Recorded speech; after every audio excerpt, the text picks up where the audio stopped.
Hello friends, welcome to the library science with Kanchan. PubMed Central क्या है?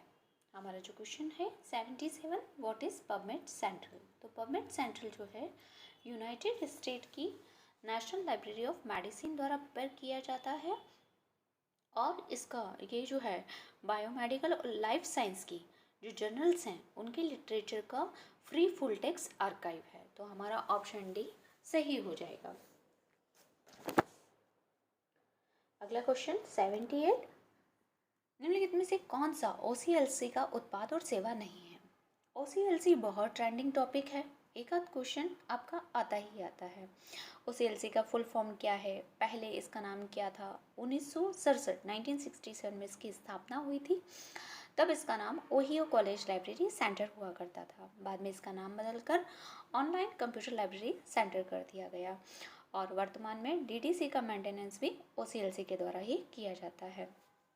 अगर आपने इफ्ला बहुत अच्छे से पढ़ा है, इफ्ला के प्रोडक्ट और सर्विसेज पढ़े हुए हैं, तो बहुत आसान था कि ISPD जो है वो इफ्ला का प्रोडक्ट है। Green glass, content DM, CatExpress जो है OCLC के प्रोडक्ट हैं। क्वेश्चन नंबर 79, एक संदर्भ स्रोत की विषय वस्तु का मूल्यांकन करने के लिए निम्नलिखित में से किस पर विचार नहीं किया जा सकता? जब जो संदर्भ स्रोत होते हैं वो काफ़ी महंगे होते हैं और उन्हें बार बार नहीं खरीदा जा सकता है टेक्स्ट बुक्स के जैसे। जब हम उन्हें खरीदते हैं तो उनके कुछ मूल्यांकन के बिंदु होते हैं, 7 और 8 मूल्यांकन के बिंदु हैं जिन पर विचार करने के उपरांत ही उन्हें खरीदा जाता है और वे हैं format, scope, authority, treatment, arrangement, special feature और कॉस्ट। तो आपका A purpose and scope of information, C objectivity of information और D एक्यूरेसी ऑफ इंफॉर्मेशन। ये तीनों ही ऑप्शन जो है मूल्यांकन के बिंदु हैं, किंतु जो बाइंडिंग वाला है B, यह हमारे मूल्यांकन का बिंदु नहीं है। Next question 80, which of the following is related with the evolution of currency of a web resources. जैसे प्रिंट रिसोर्सेज हैं वैसे ही वेब रिसोर्सेज हैं। आजकल सारी लाइब्रेरी इलेक्ट्रॉनिक डेटाबेसेस और जो ऑनलाइन रेफरेंस डेटाबेसेस हैं उनको सब्सक्राइब करती है या उनका परचेस कर लेती है कुछ पर्टिकुलर पीरियड ऑफ टाइम के लिए। जब हम उन्हें खरीदते हैं या उन्हें सब्सक्राइब करते हैं तो सबसे जो महत्वपूर्ण होता है कि वो कितने फ्रिक्वेंटली अपडेटेड होते हैं। मतलब हम जब ऑनलाइन उनके लिए इतना पे कर रहे हैं तो हमें एकदम लेटेस्ट इन्फॉर्मेशन मिलनी चाहिए। तो जो ऑप्शन A है अंतिम संशोधन की तिथि, यह इसका मूल्यांकन का बिंदु रहेगा। प्रश्न क्रमांक 81, डेलनेट किस वर्ष तक सोसाइटी के रूप में पंजीकृत हुआ? अब अभी तक प्रश्न ये था कि डेलनेट का नाम क्या है, डेलनेट का नाम बदलकर क्या कर दिया गया, डेलनेट की स्थापना कब हुई।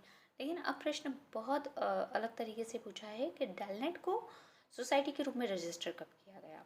तो डेलनेट की स्थापना 1988 में हुई थी, लेकिन सोसाइटी के रूप में रजिस्ट्रेशन 1992 में हुआ था। तो ऑप्शन बी हमारा सही हो जाएगा।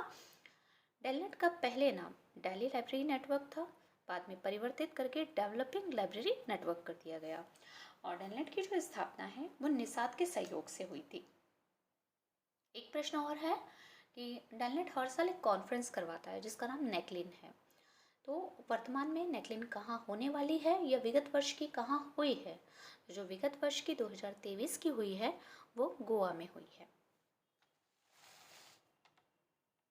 हमारा अगला प्रश्न 82, NICNET was established by. NICNET की स्थापना किसके द्वारा की गई? तो निकनेट की स्थापना NIC के द्वारा की गई थी, नेशनल इंफॉर्मेटिक सेंटर।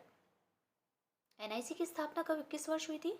तो 1976 और निकनेट की 1977। भारत में पहली बार कोई नेटवर्क सिस्टम लाया गया था जिसे हम निकनेट के नाम से जानते हैं और इसमें जो सहयोग देने वाले व्यक्ति हैं वो डॉक्टर N शेषागिरी हैं। प्रश्न क्रमांक 83, CSIR electronic journal consortium has been renamed as. जो CSIR का कंसोर्शियम है इलेक्ट्रॉनिक जर्नल का, उसको किस नाम से रीनेम किया गया है?